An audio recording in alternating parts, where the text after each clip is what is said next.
إنما الدنيا فناء ليس للدنيا ثبوت إنما الدنيا كبيت نسجته العنكبوت ولقد يكفيك منها أيها الطالب قوت ولعمري عن قليل كل من فيها يموت. محاضرة ugu horeysa waxay noogu qoran فضيلة الشيخ أبو بكر حسن مالم ciwaankeeduna waxa uu yahay alhimmatu alcaaliya wa atharuha cala alfardi walmujtamac. sheekh ayaa markan aan ku wareejinaya mikrofoonka. bismi illaahi raxmaan raxiim alxamdu lilaahi rabbi alcaalamiin wa ashhadu an laa ilaaha ila allahu waxdahu laa shariika lah wa ashhadu anna sayidina wa nabiyana muxameda cabdullaahi wa rasuuluh safiyuhu wa khaliiluhu wa khiiratuhu min khalqih صلوات ربي وأزكى تسليماته عليه ترك لنا على المحجة البيضاء التي ليلها كنهارها لا يزيغ عنها إلا هالك فسلك السعداء من أمته على نهجه القويم وضل عنه الأشقياء وبعد فيقول الله سبحانه وتعالى في محكم تنزيله وهو أصدق القائلين فإذا قضيتم مناسككم فاذكروا الله كذكركم آباءكم أو أشد ذكرا فمن الناس من يقول ربنا آتنا في الدنيا وما له في الآخرة من خلاق ومنهم من يقول ربنا آتنا في الدنيا حسنة وفي الآخرة حسنة وقنا عذاب النار أولئك لهم نصيب مما كسبوا والله سريع الحساب. ويقول المصطفى صلى الله وسلم وبارك عليه إذا سألتم الله تعالى فاسألوه الفردوس الأعلى.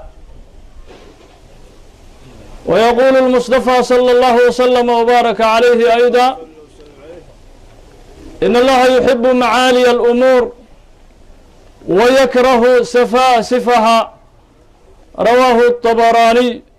في معجمه وحسنه نور الدين الهيثمي في مجمع الزوائد. ولليال إلهي سبحانه وتعالى أيا دمانتين أن ومهد علينا نعم كفرها بدن إلهي النقش بي سبحانه وتعالى وأهل أنن واهين لكن إلهي فضل كيسا إحسان كيسا يجود كيسا أي إلهي ونقولنا من نيستي سبحانه وتعالى. وهكذا نمهد علينا جمعية أنصار القرآن الكريم في الصومال وبرنامج كان باللوغيسي إلى مرحلة هذا قروح بدن ومريو كشقيي مسكحدي iyo maalkoodii iyo muruqoodiiba isugu geeyey intan oo dad mu'miniin ah iyo qaybaha kale ay gaari doonaan muxaadarooyinka faraha badan ee culimmadu ay noo soo jeediyeen inay ka faa'iidaystaan intan oo dhan juhdi ku bixiyey jamciyadda ayagana waan u mahad celinaynaa jazaahum allahu khayran jaziila wa jacala hadihi aljalsa fii miisaani xasanaatihim. waxaa kaloon yani u mahad celinaynaa sheekheena sheekh cismaan xidig oo runtii marka horeba abuurka horeba iska lahaa fikradda dhan curinteeda oo irshaadaadkiisa iyo tawjiihaadkiisa meeshaba loo yimid. ilaahay sheekha isagana abaal weyn ha ka abaalmariyo caafimaadkiisana allaha badiyo cafiyo caafimaad iyo ridaa uraxmaan iyo cumri mubaarak ilaahay sheekha ha ku arsuqo. waxaan kalon u mahad celinaynaa dhammaan intaa ka qayb qaadatay dowladan hagaajinteeda iyo quruxdeeda walaalaha nagala qayb qaadanaya duubista kaamirooyinka iyo qalabka lagu duubayo guud ahaanba soo diyaariyey iyo walaalaha khidmaynayay ee saddexdaa maalmoodba shaqada u taagnaa dhammaan in sha allahu tacaala ilahay waxaan ka rajaynaynaa ajir fara badan inuu ilaahay naga siin doono biidni illaahi tacaala. muxaadaradan ciwaankeeda walaalayaal sida walaalkay inoo sheegay waa alhima alcaaliya wa atharuhaa cala alfardi waalmujtamac. himada sare iyo saamaynta himada sare ay ku yeelan karto qofka shaksiga ah iyo bulshada manaaficda iyo miraha ay ka guran karaan himma caaliya markay meesha ay timaado run ahaantii walaalayaal mawduucan waa mawduuc ahamiyad weyn iska leh walidaalika culimmada waxay yidhaahaan maa najaxa man najax ilaa bitaxqiiqi hada almawduuc alhima alcaaliya wamaa saqada can alxayaati man saqad ilaa bidunuwi اlhimma aw bidacfi اlhimma waxay yidhaahaan culimmadu qof najaxay haddii aad aragtid oo adduunkiisa ka mid noqday dadka marmuuqiinta ah aladiina yushaaruuna ilayhim bilbanaan dadka faraha lagu taago xagga ammaanta iyo waxyaalaha adduunka ay ku soo kordhiyeen iyo aakhirada dadka ku najaxay oo ilaahay ridihiisa gaaray waa dadka xaqiijiyey mawduucan alhima alcaaliya qof aan himo caaliya a lahayn adduunkana waxba kama qabsan karo aakhirana xataa janno ma galo qof aan himo caaliya a lahayn waxay yidhahaan wamaa saqada can alxayaati man saqad ilaa bidunuwi اlhimma aw bidacfi اlhimma qof haddii aad aragtid noloshan ka dhacay oo wax mataro adduunka ku noqday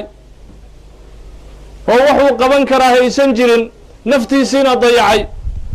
ummaddiisii mas-uuliyaddu ay ka saarnaydna dayacay wuxuu ku dayacay isaguna muraalkiisoo liita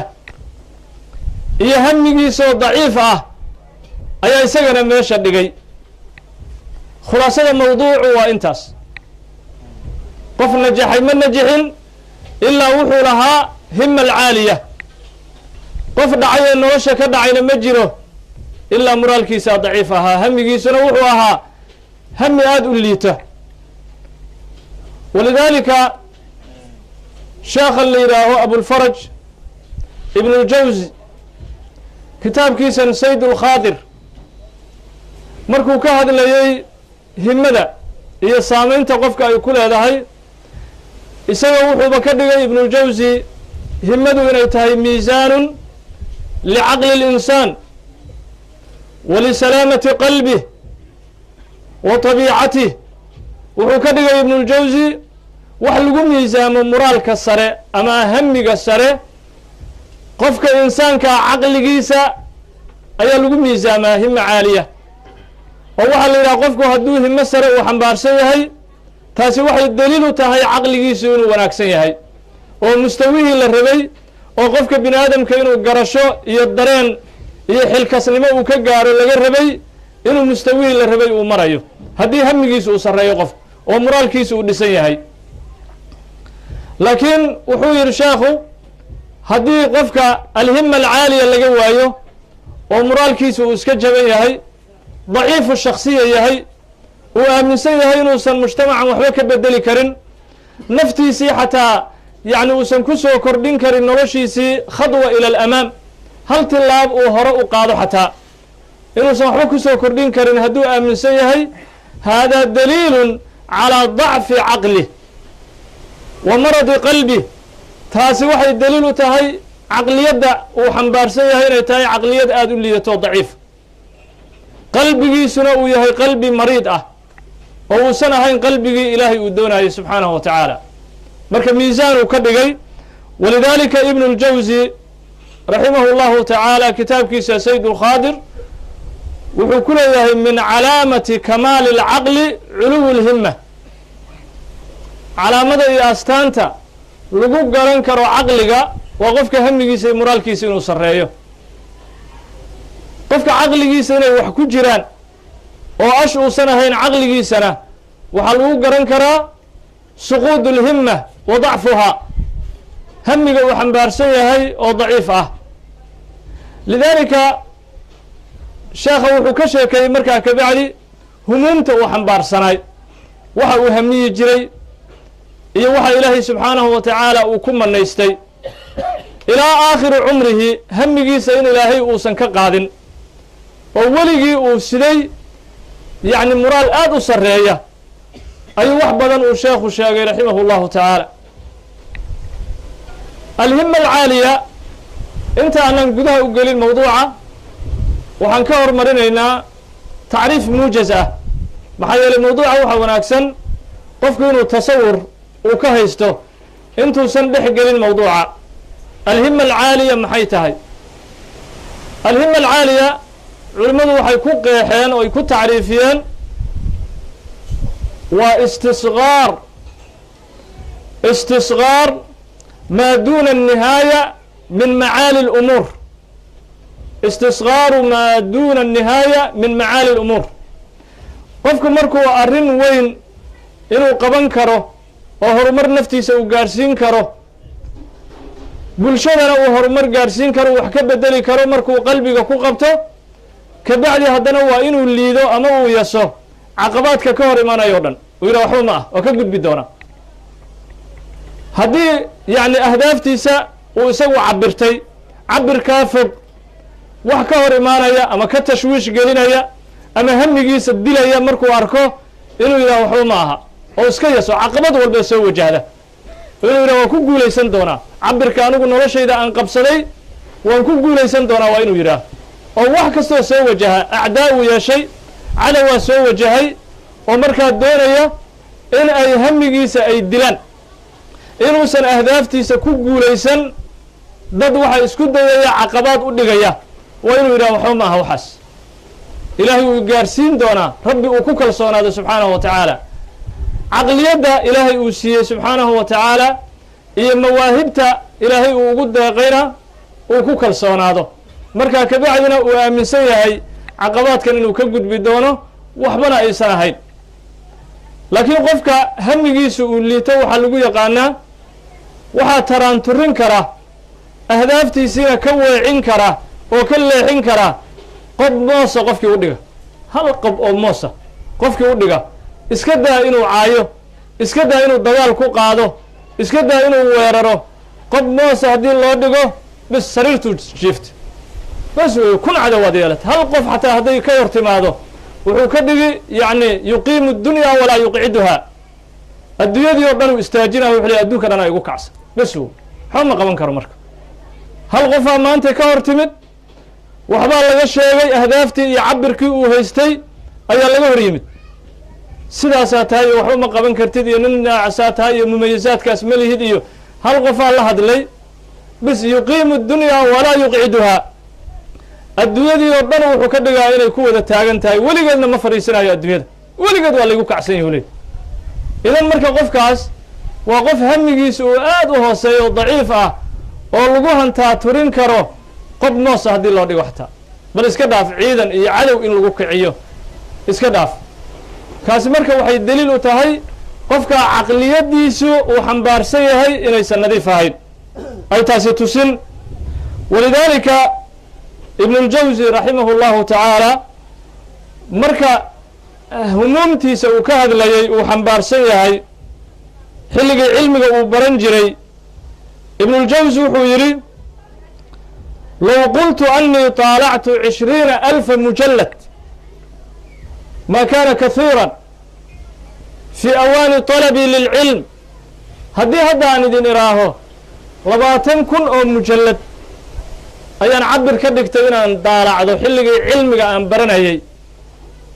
ma badnu yidhi wax badan ma ah 20,000 kunna waan daalacdo u yidhi ibnuljawsi 20,000 oo mujallad weliba sheekhu ma aha xilligii uu ku bislaaday cilmiga oo mudaris uu noqday waa xilligii dalabka uu ku jiray cabir waxaan ka dhigtu yidhi 20,000 oo mujallad inaan daalacdo hadafkaygiina waan ka xaqiijiyey oo waan ka run sheegay waa qofa maanta yacni nolosheenna dhan waxaa laga yaabaa 20,000 oo mujallad wax u dhow inaanan xaqiijin oo inaan taalacan oo qof walbaahi uu kitaabka waxaa laga yaabaa intuu sidan u kala bixiyo haddii mujalladaadkiisu ama safaxaadkiisu ay ku bataan oo uu yidhaaho safaxaadka kitaabku waa 200 oo bage yaa waxaan qaban kara waxaan yaa qaban kara dee waxaan yaa qaban kara hadduu qofku ishor dhigay oo u dhammaatay waxay daliil u tahay caqliyadiisu inaysan nadiif ahayn waxay daliil u tahay xataa ilaahay yacni inuusan awooddiisa iyo mawaahibta ilaahay uu siiyey inuusan xataa ku kalsoonayn maxaa yeelay marka la diraasaynaayo asbaab dacfi اlhima qofka moraalkiisa inuu jaban yahay maxaa tusinaya marka la daraasaynayo waxaa la yidhaahaa asbaabta waxaa lagu tiriyaa dacfu liimaan qof himadiisu jaban tahay muraalkiisu jaban yahay noloshaada waxba kama bedeli kartid ummaddaanna waxba kama bedeli kartid qofka aaminsan culimmadu waxay yidhaahaan waxaa ku jira dacfu liimaan iimaankiisaa daciif ah rabbi yuusan ku kalsoonayn subxaanahu wa tacaala maxaa yeele caalamkan waxaa iskale rabbigaa iskale subxaanahu wa tacaala waa facaalu limaa yuriid wuxuu doonuuna sameeyaa rabbi subxaanahu wa tacaala allana waa allihii yidhi ana cinda danni cabdii bi anigu mar walbaba addoonkayga waxa uu iga malaysanayo ayaan ahay marka maladaada maxaad u daciifin adigu maxaa luuqku geliyey maxaa hulku geliyey maxaa nolosha kaa riday ilaa hadduusan kugu jirin dacfuliimaan oo rabbi subxaanahu wa tacaala inuu intaas cabirkaaga iyo ahdaafta aad samaysatay inuu kuu xaqiijin karo haddii aadan yacni ku kalsoonayn rabbi subxaanahu wa tacaala walidaalika ilaahay subxaanahu wa tacaala qur'aankiisa aaduu inoogu booriyey muraalka inaanu dhisno nabigeennuna sala allahu wasalam wabaaraka calayhi axaadiis fara badan ayuu nagu booriyey muraalkeenna inaan kor u qaadno oo mustawaheenna aanu kor u qaadno oo hamigeenna aanu ka dhigno hami xidigaha maraya aan ka dhigno nin gabyaaya hadda ka hor wuxuu yidhi idaa maa kunta fii amrin maruumi falaa taqnac bima duuna الnujuumi idaa maa kunta fii amrin maruumi arrin haddii wuxuu yidhi aada niyeysanayso ood cabir samaysanayso falaa taqnac bima duuna الnujuumi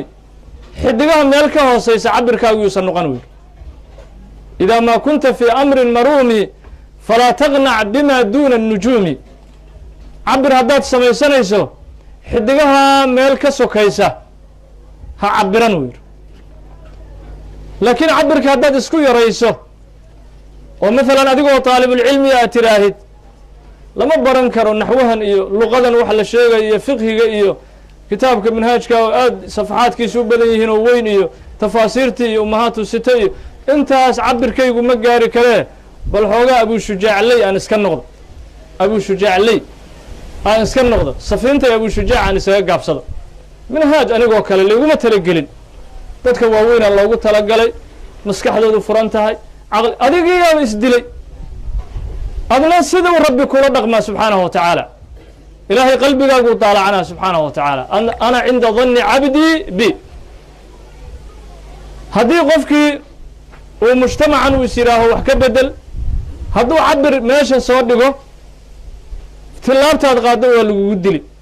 dugsi haddaad meeshan ka furto maya dugsigan waxa weye dad cadow ku aha degan xaafadan ashma ah waa lagu dili meel kaleu haddana ka furis yiri midaa haddana ilaa shaydaanka naftiisa dacfulhimaha waa jeceliya qofka himadiisa daciifiya aad uga faa'idaystaa waa jeceliya ilaa wuxuu rabaa shaydaanku inaan waxba la qaban waxba inaan la qaban uu rabaa meel kaleu haddana dugsi ka furis yiri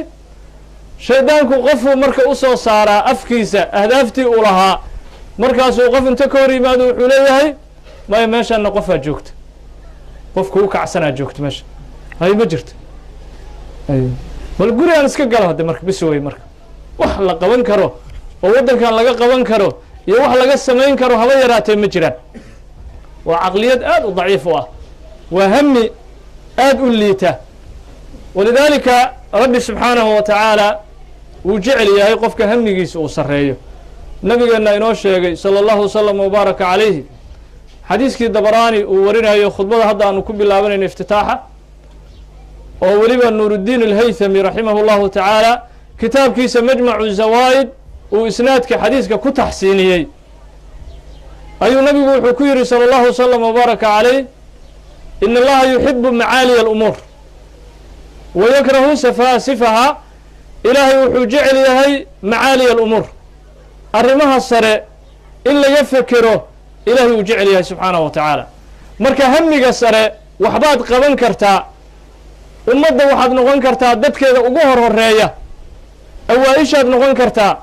aakhirana kuwa ugu horeeyaad noqon doontaa biidni illaahi tacaala oo jannada gala dadaalna aad ku darto sidaas ilahay waa kugu jecel yahay subxaanahu wa tacaala waxaadna ku heli maxabada ilaahay oo wax la mida aysan jirin maxabada jacaylka ilaahay ayaa taa ku heli aayaddii hadda aanu ku furfuranaynay khudbada oo ilaahay subxaanahu wa tacaala uu dhahayay faidaa qadaytum manaasikakum fadkuru llaha kadikrikum aabaa'akum aw ashadda dikraa famin annaasi man yaquulu rabbana aatina fi اddunya wma lahu fi اlآakhirati min khalaq wa minhum man yaquulu rabbana aatina fi اddunya xasana wa fi اlآakhirati xasana waqinaa cadaab الnar ulaa'ika lahum nasiibu mima kasabuu wallahu sariicu اlxisaab aayadahaas markaad fiiriso waa aayado qofka ku boorinaya hamigiisa inuu sarreeyo moraalkiisuna uu sarreeyo waa aayado la dagaalamaya qofka hamigiisa uu liito maxaa yidhi alle subxaanahu wa tacaala wuxuu inoo sheegay aayadahan inoogu sheegay laba qof marka ilaahay wax laga rabo oo ilaahay wax laga doonayo dadku labay u qaybsamaan ilaahay subxaanahu wa tacaala wuxuu yidhi dadka waxaa ka mid ah qofka markuu alle wax weydiisanayo dhahaya man yaquulu rabbana aatinaa fi اddunya ilaahu adduunyadan wax igu sii ilaahu biilkayga isii ilaahu dharkayga maaragtaa yacni dhar isii ilaahu zawjo isii ilaahu guri isii ilaahu yacni laa yujaawiz hamahu laa yujaawizu hamuhu farjahu wa batnah calooshiisa kama gudbo hamigiisa rabbanaa aatinaa fi dunya bes ummad wax u qabo diin wax u qabo rabbigaa rido geli jannat اlfirdows iyo yani mustaqbalkaaga aakhiro dhis waxaasi shaqo kuma laha hadduu fekero waa adduunya fikirkiisu hadduu ducaysto waa adduunya ducadiisu hadduu yani khawaadirtiisa uu dhaqdhaqaajinayo waa adduunya wuxuu ku dhaqdhaqaajiyo ilahay wuxuu yihi subxaanahu wa tacaala wamaa lahu fi اlآakhirati min khalaq qofkaasi wax nasiiba aakhiro kuma laha ilahay agtiisa wuu ka dhacay qofkaas wuxuu noqday cabdun laa yujaawizu hamuhu batnahu wa farjah qof addoon wuxuu noqday hamigiisu caloosha uusan ka gudbayn soomaali haddaan nahay waa la isku cayaa waad ogtihiin waxaa la yidhaha hebel waa caloosha u shaqayste cay uma dhimana qofkaas qofka haddii la yidhaha waa caloosha u shaqayste yani maxay tahay macnihiisu dan kale adduunyadan ma rabo inuu ka xaqiijiyo ilaa calooshiisa mooye qolo kaleu ilaahay tilmaamay wa minhum man yaquulu rabbana aatina fi اdunya xasana wa fi اlآakhirati xasana waqinaa cadaab الnar ulaa'ika lahum nasiibu mima kasabuu qoladaasuu ilaahay ammaanay oo ilaahay subxaanahu wa tacaala wuxuu yidhi dadka qeyb ka midana markay wax iga doonayaan oy hami ay doonayaan inay xambaaraan adduunya aakhiraba inuu ku liibaanu raba rabbanaa aatinaa fi dunya xasana wa fi اlآakhirati xasana hamigiisu waa sidaas ilaahu adduunkana nolol wanaagsan oo sharaf badan ayaan ku weydiisan aakhirana nolol wanaagsan aan ku weydiisan u leeyay muxuu rabaa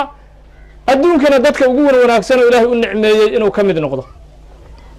aakhiradana sufuufta ugu horeysa ee jannada gelaysa inuu noqdo labadiiba inuu ku najaxuu rabaa dadaalkeediina wuu ku jiraa niyad aha dadaalkeediina wuu ku jiraa maxaa yeelay haddii hamiga aan la xaqiijin wuxuu isku bedelaa amaani iyo khayaalaad iyo wax axlaamahay calwasaadoo lagu ruyooday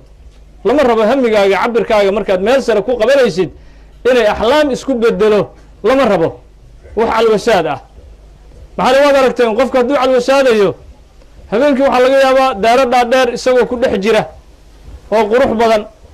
oo intaasoo maaragtaa yani nicmo agtiisa ay taallo inuu isaga ruyoodo subaxii haddii yani waagu uu baryana waxba kama hayo waa axlaam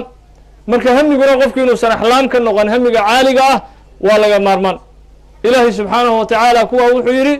ulaa'ika lahum nasiibun mima kasabuu kuwaasaa nasiib ku yeeshay waxa ay kasbanayaan kasab fiicanay hayaan hami fiican ayay hayaan lidaalika alle subxaanahu wa tacaala markuu ka sheekaynayey humuumu alambiyaa waarusul ambiyadii iyo rusushii hamiga ay xambaarsanaayeen nabiyullaahi sulaymaan ayuu ilaahay ka hadlay subxaanahu wa tacaala qaala rabbi اkfir lii wahab lii mulkan laa yanbagii liaxadi min bacdi inaka anta alwahaab bal ducadiisa fiiri nabiy llahi sulaymaan markii hore wuxuu hormariyey rabbi اkfir lii waa aakhiradiisii waa jannadiisii waa ridihii ilaahay subxaanahu wa tacaala ilaahu ridahaaga iyo makfiradaada iyo jannadaada ilaahu ii xaqiiji muxuu ku daray kabacdi wahab lii mulkan laa yanbagii liaxadi min bacdii inaka anta alwahaab ilaahu intaas haddana waxaad iigu dartaa dembi dhaafka iyo aakhirada mulki inaad isiiso boqortooyo adduunyo laa yanbagii liaxadi min bacdi cid u habboon iyo cid gaari kartaa aysan jirin mulkiyad adduunyana waan kaa rabaa mulkiyad adduunyana waan kaa rabaa intiiba ilaahay waa isugu daray fasakarnaa lahu riixa tajri biamrihi rukhaan xayثu asaaq wالshayaaiina kula bannaaءin wagawaas وآkhariina muqaraniina fi اlasfaad hada cadaaؤuna famnun aw amsik bigayri xisaab lama xisaabin mulki adduunyo xisaab la-aanana gacantaa laga saaray nabiy llahi sulaymaan maxaa yeelay waa kuwii alle subxaanahu wa tacaala hadda uu inoo tilmaamayo adduunkana raba inay meel wanaagsan ay ka gaaraan aakhiradana doonaya meel wanaagsan inay ka gaaraan marka qofka humuumka ambiyadu sidaasay ahaayeen waxay doonayeen adduunyada dadka ugu fiican inaan lagu lidin adduunyada oo lagu yasin bal iyagu ay dadka wax siiyaan inay dadka iyagu wax u horsadaan gacantooda iska daaye inay dadka iyagu wax taraan nabigeena salى اllahu wasalam wbaaraka calayh waa ki yidhi walyad اlculyaa khayru min alyadi الsufla alyad اlculyaa khayru min alyadi الsufla gacanta sare ayaa ka wanaagsan oo ka khayr badan midda hoose gacanta sare waxaa weeye waa midda hamigeedu wanaagsan yahay mar walbaba jecel inay dadka wax ku tarto qofka intay wax weydiisan lahayd waxaa laga yaabaa yacni dadka hamigeedu oo daciif yahay inuu mar walbaba uu ku fekero war ninkaas waa shaqaystaahe muxuu ku sii doonaa kolley dadka waa isaga dhowdihiin marna lagama yaabo inuu cabir ah samaysto war adigu ummadda wax ku tar adigu maxaad bixin doontaa ma masjidaad dhisi doontaa intaasoo masaakiin miyaad quudin doontaa intaasoo qaraabo ah miyaad yacni hantidaada ugu deeqi doontaa hadafkaagana xaqiiji bal mar walbaba cabirkiisa uu taagan yahay yaa wax ku siin doona horta hebel waa shaqaystaa waxba kuma siiyo hebel baqaaruu leeyahay kolley zakada wax ma kaa soo gaarsiin doonaa zakada ayuu qaraabada u rooyahayaa la yidhi zakada wax ma kaa soo gaarsiin doonaa mar walbaba hamigiisu waxaa weeye wax ma lagu sii doonaa bis alyaddu sufla uu taagan yahay gacantii hoose waxaa laga yaabaa weligii inuusan ku fekerin adigu wax ma bixin doontaa horta nin suudaaniya wuxuu dhihi jiray maalina wuxuu yidhi ninaan waxaan la raacay taxi macallin suudaaniya kolley maqaaladaas iyadoo meel ku qoranna waan arkay oo nin misri ah oo doctor ahaa oo yacni mawaadiic kala duwan oo tanmiya albashariya ku fiicnaa tanmiya albashariya mawaadiicdaas oo aad uga hadli jiray marka isagu laakiin isagaa isku nisbeynayey macallinkan suudaaniga ah wuxuu yidhi maalinaa nin taxi la raacayuu yidhi taxi ninkii markii aan la raacay ayaan waxaan ku yidhi u yidhi taxigan imise sanaad wadatay oo darawalaad ka ahayd markaasuu yidhi 30 sanan taxigan darawalka ahaa markaasaan yidhi yidhi taxiga adiga miyaa iskale mise qofaa ugu shaqaysaa wuxuu yidhi taxigan qofaan ugu shaqeeyaa waxaa yidhi yidhi weli cabir ma saartay oo ma ku fekertay taxigan inaad yeelato oo adiga lagu shaqeeyo 30 sano weligaa qalbigaama ku soo dhacday markaasuu wuxuu igu jawaabuu yidhi ataskharu bi ya zuul kaannaka taciishu fii saxraa gayri saxraa'ina zuulka waxay dhahaan suudaaniyiinta yacni qofkii zuul iska dhahaan nin ba igu jeesjeesi caalamka aan ku noolnahay maana meel kale miyaad ku nooshay adigu adduunyadan kuma noolid miya meel kale miyaa ka timid adiga caalam kale miyaa ka timid waa igu jeesjeesi inaga amase ugu yiri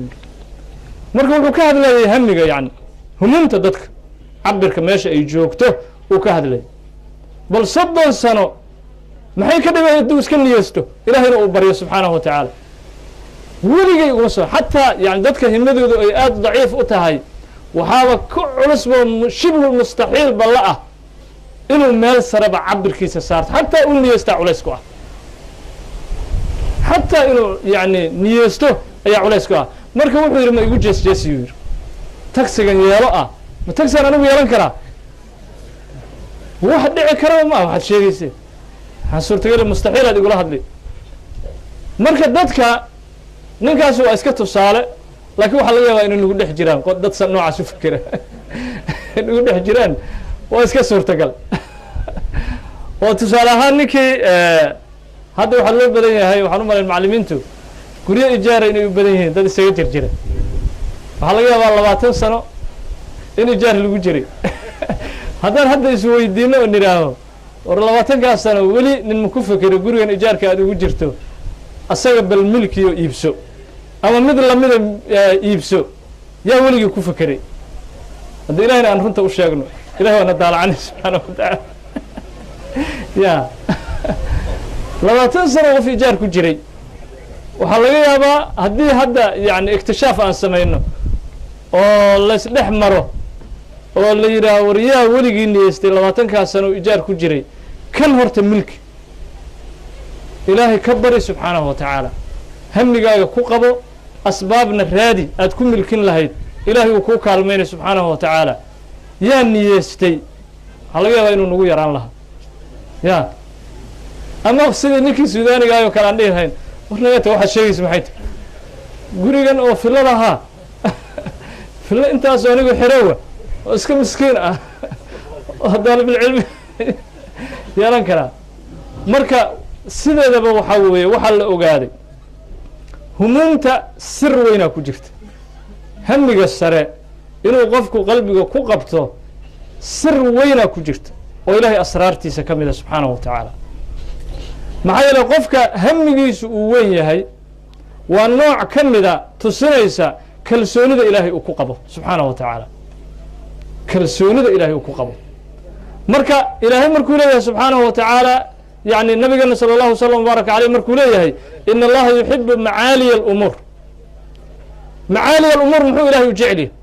qofka macaaliya alumuur wax weynaad qaban kartaa yani cabirkiisu uu yahay waxay daliil u tahay quwatu hiqa billahi in qalbigiisa uu ka buuxo oo aad ilaahay ugu kalsoon yahay qofkaas asbaabta ilaa dacfu lhima waxa keenayaba waxaa ka mida kalsooni darada qofku ilahay ba uusan ku kalsoonayn subxaanahu wa tacaala walidaalika ta'hiirka saamaynta hima alcaaliya ay ku leedahay qofka bini aadamka ah ibnu kathiir raximahu llahu tacaala waad og tihiin magaciisa waxaa la dhihi jiray ismaaciil ibnu kathiir wiilaa ka horreeyey isaga walaalkiisa ah oo uga horreeyey cilmiga dalabkiisa oo isagoo weliba ka cilmi badnaa oo aad yani maskaxdiisuna u fiicnayd wiilkii marka odagii waa ka dhintay waa ibnu kathiir aabihiis waa dhintay wiilkii markuu dhintay odaguna aad uu hami sare uga qabay inuu diinta faafiyo intaasoo ajyaalahoo jiilal badan inuu nooleeyo oo diinta uu ku nooleeyo hamigiisa uu ahaa waa ka dhintay odagii marka wuxuu yidhi waxaan niyeysanahuu yidhi in sha allah wiil kalea ii dhalan doonuu yidhi wiilkaasna meeshii uu xalqada ka fariisan jiray wiilkii iga dhintay ayaan ka fariisin doonaa waxaana ku magacaabi doonaa magiciisii oo ismaaciil isagii oo kaluna ii noqonaahu yidhi arrinkaasna waa ku dadaalaa ilahina waa ii xaqiijinahu wa ficlan daarat اlayaamu dawrataha xataa xaqaqa allahu subxaanahu wa tacaala umniyatah wa himatahu alcaaliya dhowr sanaa soo wareegtay wiilaa u dhashay odaygii marka wiilkii markuu soo kobcay halkiiyuu fariisiyey wiilkii hore oo ka dhintay xalqada uu ka fariisan jiray ayuu fariisiyey waxaanu noqday ibnu kathiir raximah اllahu tacala sheekhan adoo taqaanaan wiilkii dambe ibnu kathiir uu noqday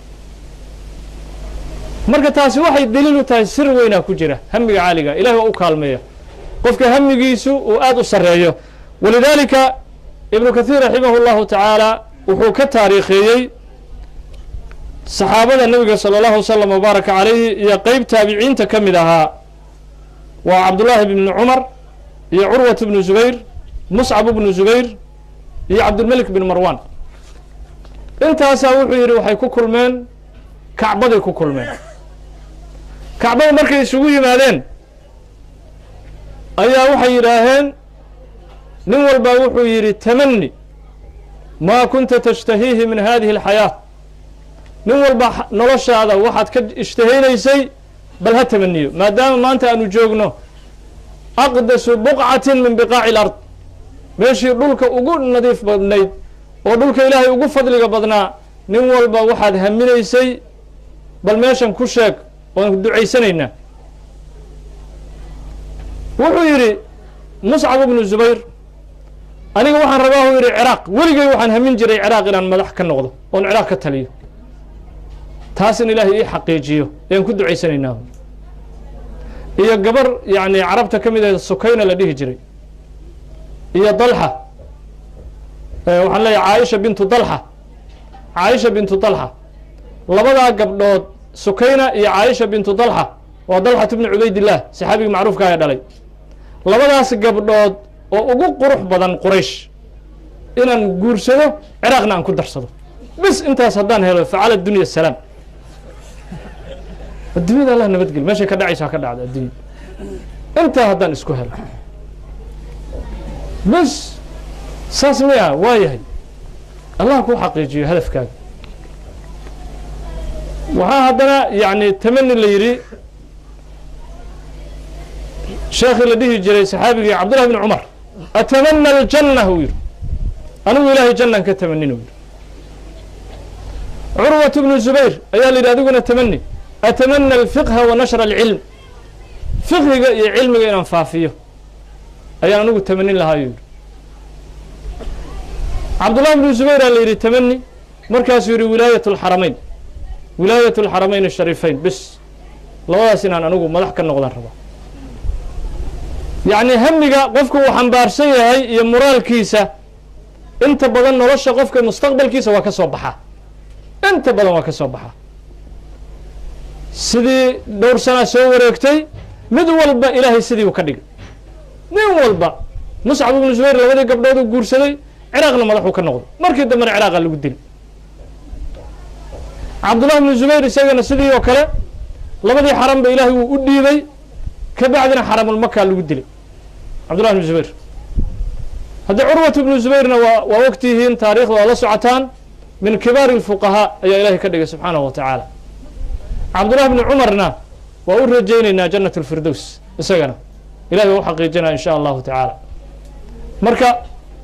cabdilmeligaa soo maray cabdilmelik bin marwan wuxuu yidhi atamana alkhilaafa alcaama anuu ninkan xaramayn iyuu sheegay kan ciraaquu sheegay khilaafa caamaan rabaa u yidhi anigu muslimiinta inta ay degto dhan inaan u taliyo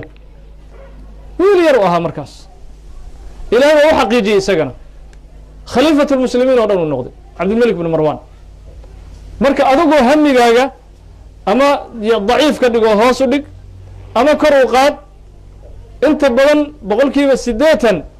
xaqiiquu noqon hamigaagu rajada laga qabo haddaad isdaciifisana meesha taallaa almar-u xayثu yadacu nafsah qofku naftiisa meeshuu dhigo ayuu yaallaa walidaalika humuum اlambiyaa sidaasay ahaayeen nabiy llaahi sulaymaan mulku dunya oo qof u habboon aysan jirin isaga mooye dadkii kale xataa wuu ka ilaaliyey aniga bis mulki igu khaas ayaan doonayo yidhi makfirana ilaah uu weydiistay iyo dembi dhaaf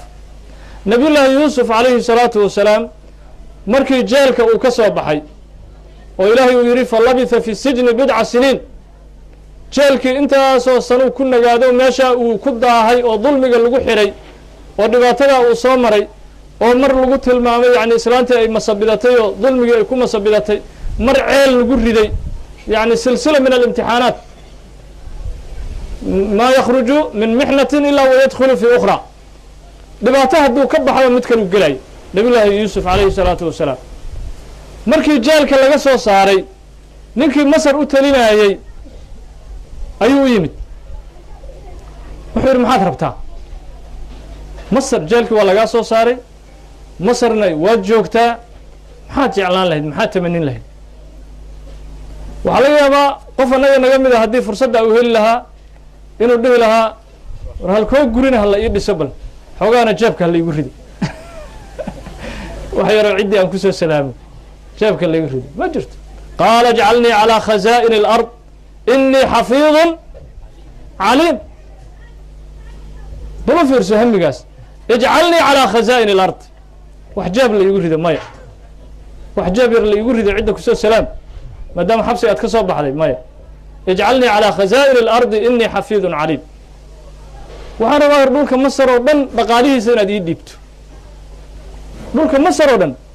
dhaqaalihiisa inaad ii dhiibto yani waa mustawa oo markaas oo kale nin loo dhiibay yani wasaara maaliya oo kale mustalax hadda aan naqaano wasaaradda maaliyadda oo dhan ay hoos imaanayso dhulka masar oo la og yahay wax soo saarkiisa webiyada yani leh oo beeraha yani masaaricda waaweyn leh dhulkaasoo dhan uu maamulayo khazaa'inti qaala ijcalnii calىa khazaa'in اlard inii xafiidun caliim weliba mawaahibtiisii soo bandhigay inuu arrinkan xaqiijin karo ahalna u yahay wuu soo bandhigay nabiy llaahi yuusuf oo wuxuu yidhi wuxuu sheegtay alamaana wاlcilm inii xafiidun caliim oqoonna waan u leeyahay uu yidhi hawshan inaan maamulo nin amiinana waan ahay oo waxba ka khayaani maayo ummadda rasuul ilaahi aan ahay oo ambiyada ilaahi subxaanahu wa tacaala oo ilaahay uu ku fadilay masaayaadka faraha badanna waan ka mid ah taasaa marka humuum اlambiyaa fekerkoodu saas u ahaa adduun iyo aakhira qofka shaksiyadda ugu sarraysa inay noqdaan adduun iyo aakhiro walidaalika waxaa la yidhaha alhima alcaaliya marka la leeyahay bini aadamka keliya kuma jiro hamiga sare hamiga liitaana bini aadamka keliya kuma jiro xataa culimmada waxay yidhaahaan xayawaanaadka caadiga ah ayaa waxaa iskhilaafsan moraalkooda iyo hamiga ay xambaarsan yihiin waxaa la yidhaahaa alguraab laa yaqac ilaa calى اljiyaf wالsaqru laa yaqac ilaa calى اlxay baalkan dukaha la yidhaaho wax baktiya maahana wax kale inuu isagu shaqaysan karo maba aaminsana uus neefoo meel maaragtaa yaalla iyo markuu quraac ama qada raadsanayo uus neefoo meel yaalla iyo neef baktiyoo bahal kaleo laga yaabo isaga inuu ka daciifsan yahay oo maaragtaahay dilay bahal meel yaallo waa hore iska uray iyo xaasuu ka daba warwareegaa kuma fekero weligii war wax qabso oo wax wanaagsan iyo quud wanaagsan waad ku noolaan kartaa culimmadu waxay yidhahaan ma lahan waa geed hamigiisu aad iyo moraalkiisu u dhinsan yahay walidaalika mahmaaha waxaa jirta laga sameeyo oo waxaa la yidhaahaa dadkan walaalaheena heer aalta jubba waxay yidhaahaan hinshareera lankii hordareerkiis naqada haara amooma horaasi leh waxay yidhaahaan bahalkana waxay u yaqaanaan hinshareeray u yaqaanaan hinshareera dukaha annagaa u naqaan marka waxay dhahaan hinshareero lankii hordareerkiis naqado haar amooma horaasi leh yacni ulajeedada waxaa weye bahalkaas dukaha ah lankii hordareerkiis naqado qofka uu yacni hogaamiyo wa duko i hogaami qofkii tidhaaha haar aamowma horaasi isagana marka dambe saxaroo cunaa iyo xar ilaa meel carfaysa ma tago meel udgeysa maba tagoba marka ulajeedada maxay ka wadaan qof hamigiisu iska dhinsan yahay hadduu adna yacni saaxiib kula yahay ood la saaxiibto qof hamigiisu daciif yahay adigana haar aamowma horaasi adna haar aamowma horaasi adigana baktigaasaa dul fadhiya iyo noloshaas xun weligaa cumrigaa ku dhamaysanay walidaalika marka la daraaseynayo mawduucan yani alhima alcaaliya marka la daraaseynayo waxaa la yidhaha asbaabta lagu gaari karo waxaa ka mid ah in laga fogaado dadka aad ku aragto hamigooda inuu daciif yahay suxbadana loo jaro maxaa yeelay qofka saaxiibkaa wuxuu sameeyaa barmaja salbiya waxaa kugu dhacaaya falaashyo oo qalbigaaga ku dhacaaya mar walbaba oo hamigaaga dilaya qofka haddaad la saaxiibto waxaad is leedahay war waxaan qabsanno war magaalada aan wax ka qabanno ummadda waxaan u qaban karnaa sheekh dagaalaa lagu jiraa dagaalaa socda hebel meeshaana la dhigay saaxiibka naga horreeya meeshaasuu ku dhintay hebel meeshaasuu ku dhintay mawduucan nin hadda ka hor bilaabay afaraa bilaawda afartiina waa la dilay bes guryaha aan isku xirno salaadaas haddaan duka karno bes dadna waxma baran karno annagana xataa waxma baran karno salaadaas haddaan dukano bes waa la barmajeeyey waa qunfuleyaha miskiinkaasi marka maxaa yeelay bii-ada nafteeda waa laga qaataa hamigii moraalka dilan bii-ada iyo dadka kugu hareereysan waa laga qaataa way kugu sameeyaan hadda ka hora waxaa la yidhaha tusaale cajiib ay usoo qaataanoo gorgora waxaa la yidhi ninaa ukun gorgor uu soo ugaartay markaasuu dooro hoosta ka dhigay wuxuu isleeyahay dooradani ukuntaa gorgor way yani siday u fiiqdo doorooyinka kale u fiiqi doontaa ukuntii marka gorgorka wa ficlan dooradii way fiiqday waxaa ka soo baxay bahal feero weyn oo xoogaa doorooyinkii ka garba waaweyn oo ka feero weyn doorooyinkiisu iskala lafalafaystaa oo qashankaas ilaa dooro iska gurubsanay moogta qashankii gorgorkii wax ka gurubsadaa maalintii dambe waxaa la yidhaha gorgorkii wuxuu arkay gorgorro kale cirka haadayo yacni bahashan sagaarada la yidhaha beerkeeda iyo iska sito wax macaan badan iska cunaaya markaasuu kuwii kale wuxuu ku yidhi war sida kuwaan oo kale maan ku noolaan dooranyihin kuwaan hilibay sitaan subax walba hilibay nala dul marayaane hilibkan oo kale maan gaarno markaas shibshib kuwaas haddaan aragno waana cunaan annaga masaaxo haddaa rabtid hulkaaga gal luuqaaga gal hilib iyo kuwaas safkooda aan galo ma jirto taas waa lagu cuna waa iska cararay miskiinkii waana gorgorade markaasuu dooro la nooliyo la jooga waa la barmajiyey sidii loogu wadaa dooro laga dhigay isna dooraa laga dhiga isna humuumtiisii dhammaan waa la dilay humuumtiisii dhammaay waa la dilay mawaahibtii rabbaaniyo uu xambaarsanaayo dhan waa laga dilay waa iska qarqaraabtay waad aragteenoo dooradu way jartaa markay weynaadaan doorooyinku jiljilayaashu markay soo kobcaan kii u soo dhawaada gow ay siisaa waxay ula jeedaa qaraabo marka qaraabo gow kii u soo dhawaada madaxay gow ka siin waa qaraabateed iga tagay leeda marka say gow u siinaysay midba meel ku cirdaynaysay asagiyaa soo haray gorgorkii keligiis wuxuu marka muncasil ka noqday bii-ad barnaja salbiya ku samaynaysa oo niyadda ka dilaysay uu gooni ka noqday keligiisuu noolaaday subaxii dambe wuxuu arkay gorgorradii haddana korkiisa maraayo hilib iska wata iyo beer kuwii wuxuu yidhi ku barmajaynayo ma joogaane bal saaka isku day inaad haadi kartid labadii baalo isku dhuftay waa haaday kuwii uu iska daba raacay gorgorradii sagaaray dharbaaxay ku dhufteen beerkay kala baxeen asna beerku kala baxay war saaka wax macaanaadba ku quraactuu yidhi war balaayada ilaa awooddaanu ilaahay ku siiyey ilaa balaaya bii-a xuna waxaad ku dhex noolayd wax matarta ahoo wax maqabato ahoo jinni ah jinnigaasaa ilaa ku heystay noloshiisiisuu iska galay maalintii dambe waxaa la yidhaha markuu noloshiisii fiicnayd arkay uu kuwii barmajaynayey isaguna mid fiican ma noqone uu kulli wada cunayaa la yidhi doorooyinkii baabi'iyey waxaanaad iga xayirayseen uu yidhi waxaanaad iga xayirayseen noloshan marka yacni culimmadu waxay yidhaahaan bii-ada hima alcaaliya iyo suquud اlhima labadaba saameyn weyn waxaa ku yeelan kara bacda hiqati biاllaah bii-ada qofka uu ku dhex noolyahay dadka kugu hareeraysan hadday aaminsan yihiin inaan waxba la qaban karin macnaheeda noloshaada dhan halkaasaad fadhiisan adigan waxba ma qabsan kartid walidaalika waxaa la yidhaahaa xayawaanaadka sidaasay hamiga ugu kala duwan yihiin bini aadamku sidaasa iyaguna humuumtoodu ay u kala duwan tahay lidaalika hadda ka hor waxaa lagu yidhi nin dufayli ah dufayliga waxaa lagu yidhi hamigaaga cabiraa la yidhi hamigaaga cabiraa la yidhi yacni waxa aad doonayso adduunyadan inaad ka xaqiijiso 1 2 3 noo dheh kabacdina aad doonayso inaad iska dhimato hadafkaa haddaad gaarto dufayliga waa isla naqaana u malayn waa midka oo yacni guryaha aan looga yeerin kalundiga waa kalundiga naqaan kalundiga guryaha aan looga yeerin maaragta iska gelaayo oo si xiilaha ku gelaayo haddii xoog waayo xiiluu ku gelaa dufayligaasa waxaa lagu yidhi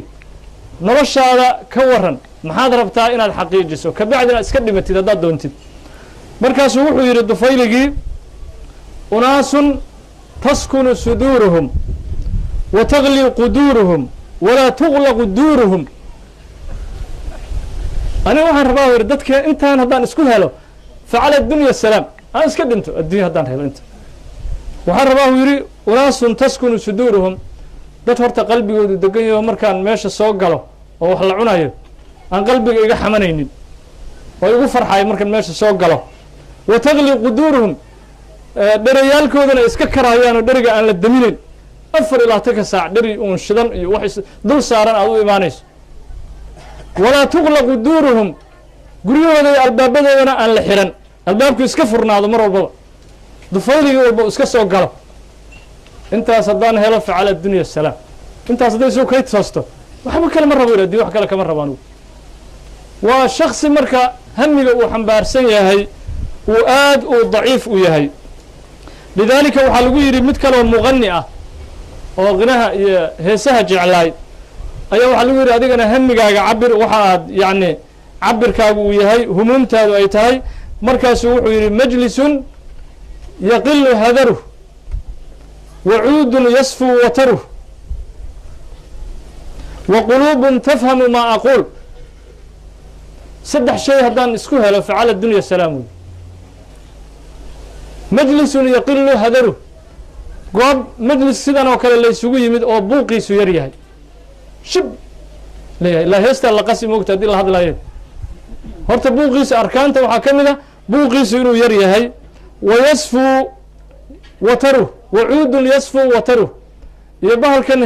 kuwa heesaya loo garaaco kabanka baa la yidhaha bahalkaa loo garaaco oo codkiisu saafi yahay codkiisu nadiif uu yahay wa cuquulun tafhamu maa aquul iyo dad caqli ahoo waxa aan leeyahay fahmaya oo markaan heesayo heestooda si fiican u fahmaya oon iyaga isla sheekaysanaynin oo qalbigoodu xaadir yahay intaas haddaan isku helo bis wayuu yidhi anna intaa haddii aan helo bis wayuu yidhi abunawaasaa la yidhi xaqiiji adigana ahdaaftaada cabir abunawaas wuxuu yidhi inama alcayshu samaacu wamadaamu wanidaamu faidaa faataka haada facala addunya asalaamu wuxuu yidhi aniga hamigaygu waxaa weeye samaac inaan dhegaysto waxaa heesta ah iyo galaaskii khamrada ahaa iyo kuwo aniga sidaydoo kale igu hami ah oo isku shaqanahay inay meesha ila fadhiyaan fa idaa faataka haada facala addunya asalaamu intaan hadduu kaa tago addunya iska macsalaamay yidhi ka dhima haddaad doonto intaan haddaa ku weyso addunya way dhammaatay marka hadafka ulajeedada waxaa weeye qofku mar walbaba hamigiisu shaksiyadiisa uu ku cabiraa inta hamigiisa uu la egyahay ayaa haddana uu la egyahay waxqabadkiisa dadka hamigoodu aad ugu sarreeyey waxaa ka mid ahaa oo mar walbaba hadda wanaag walba namuudaj iyo tusaalaha koowaad ahaa nabigeena moxameda salawaatu ullaahi wa askaa tasliimaatihi calayh khayr ma jiro oo la sheego ilaa isagaa qudwo u ah ilaa isagaa ra'iis u ah ilaa isagaa miftaax iyo furo u ah nabiga sala allahu wasalam wabaaraka calayh walidaalika nabigeena sala allahu wasalam wabaaraka calayhi axaadiis fara badan ayuu wuxuu nagu booriyey hamigu inuu sarreeyo waxaa ka mid ah xadiiskii bukhaari uu warinayey idaa sa'altum allaha aljanna fas'aluuhu alfirdows alaclaa haddaad janno ilaahay weydiisanaysaan midda sare weydiista tan ugu sarraysa firdows alaclaa su-aasha maxaa leh jannooyinku way kala sarreeyaan nabiga sala allahu wasalam wabaaraka calayhi ma dhihin janno un ilaahay iska weydiiso tan ugu sarraysa weydiisuu yidhi muxuu nagu tarbiyeynaa marka nabiga sala allahu wasalam wabaaraka calayh wax kasta meesha ugu sarraysa inaan ka noqonno wax kastoo wanaaga adduun iyo aakhiro lambarka ugu sarreeya inaan hamigeenna ku qabanno markaa kabacdina asbaabtii aan ku xaqiijin lahayn aanu galno nabigeena sala allahu wasalam wabaaraka calayhi waxaa u yimid hadda ka hor laba ninaa u timid waa xadiiska bukhaariya warinaya waa min xadiisi cadiy bni xaatim laba nin ayaa u timid waa xilligii islaamku uu aad yacni tabardarrada iyo dacfiga uu ugu jiray cahdu maka oo nabiga sala allahu wasalam wabaaraka calayhi saxaabadiisa ay aad u yaraayeen fa shakaa rajulun ilayhi alfaaqa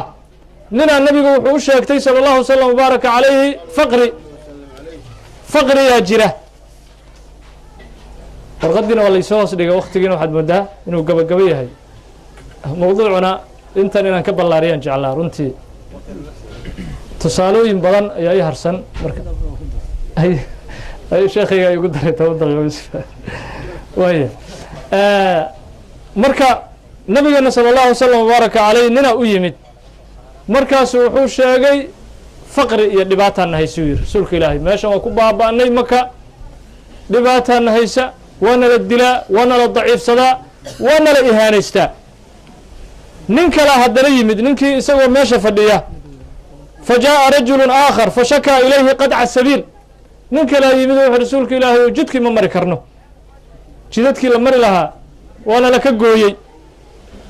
markaasuu nabiga sala allahu wasalam wabaaraka calayh muxuu yidhi hamiga nabiga sala allahu wasalam wabaaraka caleyh iyo dadka siduu hamigooda kor ugu qaadayey yaa cadiy in taalat bika xayaa latarayanna daciina tartaxilu min alxiira xataa taduufa bilkacba laa takhaafu axada ila allah walain taalat bika xayaa lataftaxunna kunuuza kisraa wuxuu yihi nabiga sala allahu wasalam wabaaraka caleyh faqrigaa nahayo iyo ammaan daraa nahayso ma leedihiin noloshu hadday idinla dheeraato waxaad arki doontaan xiira waa ciraaq gabar keligeeda inay ka soo safarto iyadoo beytka ilaahay xaj u soo doonanaysa laa takhaafu axada ila allah bal fiiri xaaladda lagu jiro iyo meesha uu ka hadlaayo nabiga sala allahu wasalam wabaaraka caleyh qof ay ka baqayso gabadhaas aysan jirin waxaad kalood fakrigan aad sheeganaysaan arki doontaan haddii noloshu idinla dheeraato lataftaxunna kunuuza kisraa waxaad la wareegi doontaan ood furan doontaan kaydadka boqortooyaalka adduunka ugu weyn kisra wuxuu joogay maqaamka hadda maraykan uu joogo maraykan sida looga haybeysto waleeya maraykan miyaa liiska igu daray bis waa i dhammaatay dadku ay leeyihiin marxaladaasoo kale uu kisra joogay waa iyadoo hadda lagu yidhi adigoo nin miskiin oo iska xiray waa lagu yidhi kunuusta oo maraykan aqalka cadaad furan doontaa lagu yidhi oo kale maxaad dhihi lahayd wadaadiihu naga daa khayaalka lataftaxunna kunuuza kisra boqortooyada kisra kunuusteeda dhanaad la wareegi doontiin uu yidhi nabiga sala allahu wasalam wabaaraka caleyh wa ficlan mucjizaadka nabiga ka mid ahayd sala allahu wasalam wabaaraka caleyh ilaahay waa xaqiijiyey marka hamiguu dhisaayey nabiga sala allahu wasalam wabaaraka caleyh saxaabadu u dhisaayey marka waa sidaas oo kaleo qofku hadduu kuu yimaado daalibulcilmi ah ama qof xerow uu kuu yimaado dhibaato uu sheego dhibaatadii ha ka qayb qaadan inaad usii kordhisee hamigiisa kobci waxan waa laga baxaya hadhe waxani waxba ma aha caqabaadka waa ka gudbaynaa waxaad arki doontaa adigoo jamaaco dhan hogaaminaya oo ra-iisul jamaaca ah oo diinan yacni wakinan wax kasta ku hogaaminaya arki doontaa jamaaca hanti iyo diin iyo wax walba hogaanka u haya ayaad arki doontaa ha baqin xaqiiji hadafkaaga wa sidaas in looga daydo nabiga sala allahu wasalam wabaaraka caleyh walidaalika imaam axmed wuxuu ku wariyey kitaabkiisa musnadka ah nabigana sala allahu wasalam wabaaraka calayhi in uu yidhi cabdun rasaqahu llahu cilman walam yarsuqhu maalan addoon oo waxaa jira addoommada ilaahay ka mid oo cilmi ilaahay siiyey laakiin hanti ilaahay uusan ugu darin fa huwa saadiqu niya yaquulu low ana lii maalan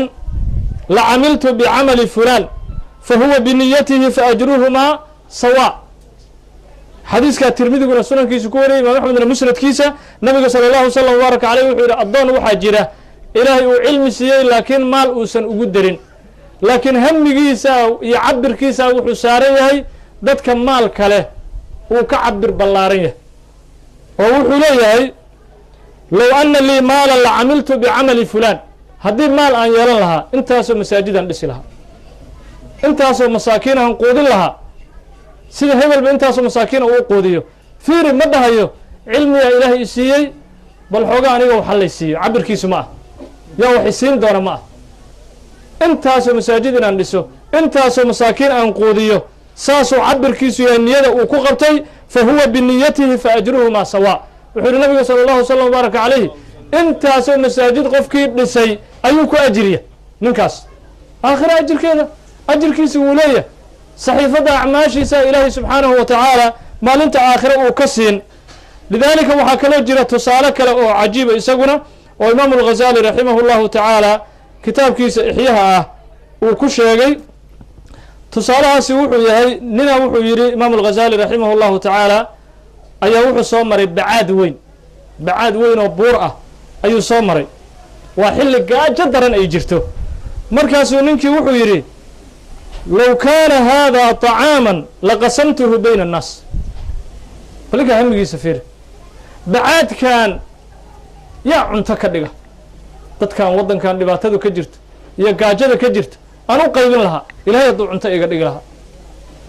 hor u fiirso hamigiisa ma dhahayo yaa xoogaa qoyskayga in maaragtaahay ku filan cunto iga dhiga ma ah ummadoo dhan uu rabaa inuu wax u taro ummadoo dhan uu rabaa sabab ilahay inuu uga dhigo majaacada uu ka qaado isagu ilaahay marka subxaanahu wa tacala imaam alghazaali wuxuu yidhi fa awxa allahu ilaa nabiyihi أنقل له إن الله تعالى قد قبل صدقتك نبي حلقة جو نك هرب بنو إسرائيل وها نبي حلقة جوجو إلهي وحكيري وشيك نك واحد كترة صدقة هذه والله أقبلي بعد كاسو انتهى الديوان كاكو قرآن يوقف معكم متيست سو هم العالية ما سو مرال سرما هو الحكوهري مسكين مرال كيسو الدلية هدو صومر لها ماشا waxaa soo dhan waxaa laga yaabaa qalbigaba inuusan ku qabteen maxaa yeele waa qof dhintay shakhsiyaddiisa ay dhimatay marka ma rabo inaan 10 daqiiqo ay dhamaatay ka badan aan sii cuno kullay mar kale insha Allah taala mawduucan aad u ballaaran waaye ina fiican tahay inaan ka wada faa'iideysano mar kale inoo ahaan doonta hada billahi tawfiiq assalamu alaykum wa rahmatullahi wa barakatuh كم أذاق الكفر جام الحمم شامخ هد الليالي صبره وسنا عينيه مرء الهمم ثورة